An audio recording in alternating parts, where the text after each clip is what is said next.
Hey Mama, Lara Nicole here with Thunder Vision. Today, our very own Brianna sat down with Miss Courtney and interviewed her about her most recent field trip with her AP English 11 class to see the movie Just Mercy after their class had just read the book in class.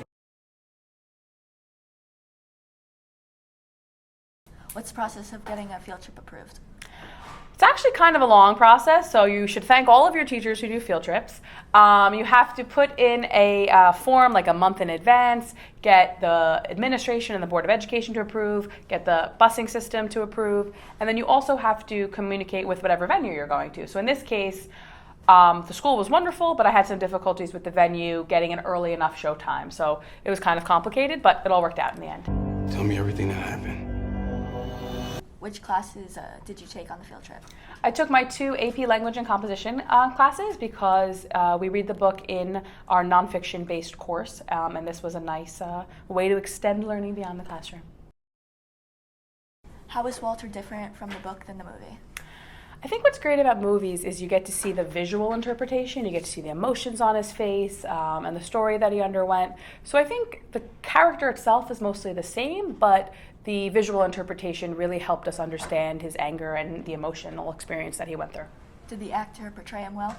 I think so. I think Jamie Foxx did a really good job with Walter McMillan, and I think Michael B. Jordan did a really good job with Brian Stevenson, so we were very impressed with how they portrayed them.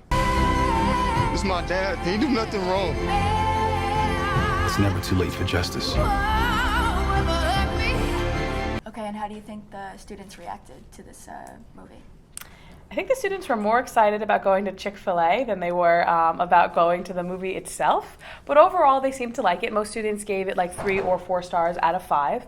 We all kind of agreed that it was a little slow, but that overall it was a powerful and emotional interpretation of the book. I know what it's like to be in the shadows.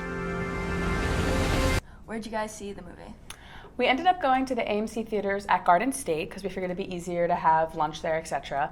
It was a little bit drama-filled, trying to get a bus and trying to get permission to get the show earlier. We almost went to Nanuet, but we ended up going to Garden State.